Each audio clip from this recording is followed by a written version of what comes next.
साजिश करके जीते, चोरी करके जीते और ज्ञानेश के दम पर जीते। ज्ञानेश को आज हो कल हो जेल तो जाना ही है, ज्ञानेश नहीं बचेंगे। ज्ञानेश की ताजीवन जेल में बीतेगी आने वाले समय में, आप लिख लो।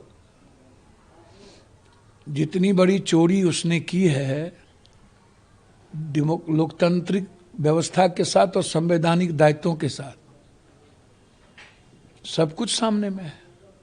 एसआईआर है, फिर 22 लाख वोटर को जोड़ने का है, फिर जीविका को आप चुनाव आयोग में आपने जिम्मेदारी भी दे दी, उसके अकाउंट में पैसे भी दे दिए, वाह रे वाह। और 6 तारीख को और 22 लाख वोटर को जो जोड़ा वो भी पता नहीं, 14 लाख लगभग फर्जी वोटर।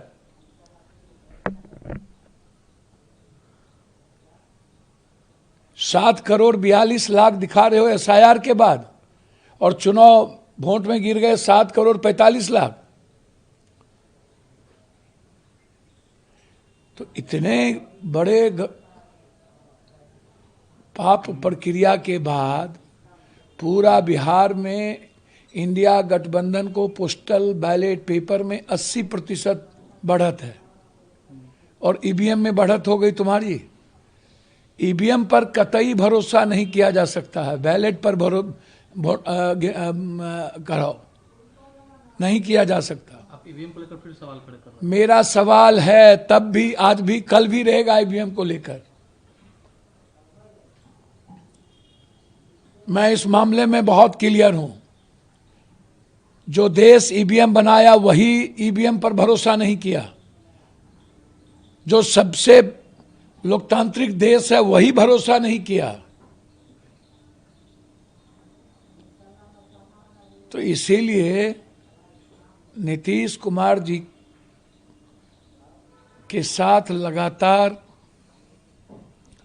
धोखा करने का प्रयास बीजेपी के द्वारा हो रहा है। बीजेपी के लिए नीतीश कुमार मजबूरी है, और यह बात नीतीश कुमार जी को और जनता दल यू को समझ लेना चाहिए कि उनका स्वाभाविक घर आज भी जहां गांधी विचारधारा है, जेपी लोहिया कर्पूरी जी की संस्कृति है, वहीं है। नाथूराम गोडसे की विचारधारा और कंप्लीट अंबेडकरवादी संविधान से इतर हिटलर की तरह शासन चलाने वाला बीजेपी और आरएसएस के साथ वो कभी भी स्वाभाविक रूप से नहीं चल सकते। पहले भी डीएनए से लेकर के नीतीश कुमार जी को सदन की भाषाओं को लेकर मोदी जी ने कई खतरनाक आलोचना कर चुके हैं, और नीतीश कुमार जदयू पसंद नहीं है। यह चुनाव बीजेपी ने अपनी सरकार बनाने के लिए लड़ी थी, नीतीश कुमार जी की सरकार बनाने नहीं। इसलिए नीतीश कुमार जी ने अच्छा निर्णय लिया कि वो इस्तीफा नहीं दिए, ये आप समझिए। अच्छा, तो लेकिन मेजोरिटी तो है फुल दोनों की तरफ से, तो परेशानी कहाँ? भैया परेशानी तो बीजेपी को है नीतीश जी को लेके, नीतीश जी को थोड़ी है। नीतीश जी के लिए तो इधर 41 एमएलए बैठे हुए हैं हमारे इंडिया गठबंधन, कि आप अपने घर में आइए और स्वाभाविक रूप से आप सरकार चलाइए। नीतीश कुमार जी को मजबूरी आज बना भी दे तो बंगाल के चुनाव के बाद ये लोग नहीं चाहेंगे नीतीश कुमार रहे।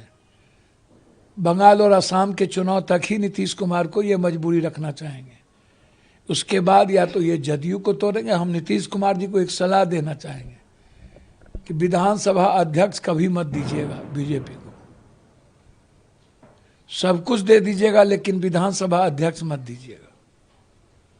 ये करबद्ध हाथ जोड़ता हूं नीतीश जी आपसे।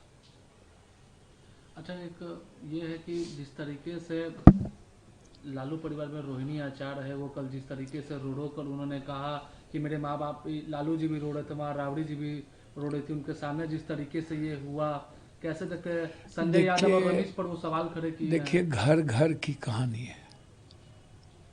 एक घर की बात नहीं है और कोई परिवार ना बिखरे, मैं ऐसा मानता हूं। राजनीति में परिवार को नहीं घसटा जा सकता। रोहिणी जी घर की बात को अपने बहनों और अपने परिवार के बीच में बड़ा दिल दिखा करके वाह इसको कंप्रोमाइज कर ले तो समाज के लिए भी और लालू यादव के सम्मान के लिए भी अच्छा होगा। मैं मानता हूं कि उस परिवार में जो शिखंडी हैं और जिस तरीके से विभीषण और मान सिंह के तरह जो जयचंद लोग बैठल हैं, तेजस्वी जी को उन जयचंद और मान सिंह को परिवार में दखल नहीं दिलाना चाहिए और ये तेजस्वी जी की जिम्मेदारी है कि परिवार को कैसे एक किया जाए। परिवार को कभी नहीं टूटने देना चाहिए।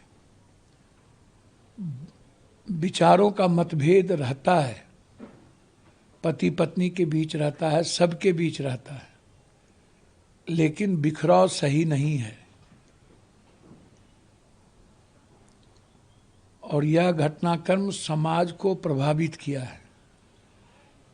लालू यादव जी के सम्मान के प्रति गरीबों का ऊंचा सम्मान है। यह लालू यादव परिवार का ही मतलब नहीं है। इस तरह से जो लोग लालू यादव का सम्मान और करते हैं वो सारे परिवार और बिहार के उस समाज का पर असर पड़ा है। और जब समाज पर असर पड़ता है तो यह मान लेना चाहिए कि ऐसे जयचंदों को कहीं जगह नहीं मिलेगी। जिनका नाम रोहिणी जी ने लिया है वो पहले भी राजद परिवार में कई तरह के गलत निर्णय उनके द्वारा करवाया गया। पहले भी तेजस्वी जी भी, प्रताप जी भी कई बार इस संदर्भ को चर्चा किए। और ऐसे लोगों को यदि तेजस्वी जी रखते भी हैं तो पॉलिटिकल रखें, परिवार में भागीदार और हिस्सेदार न बनने दें। मैं तो चाहूँगा कि इस दुर्गति के लिए राजद वर्कर लगातार इन बिंदु पर सवाल खड़ा कर रहे हैं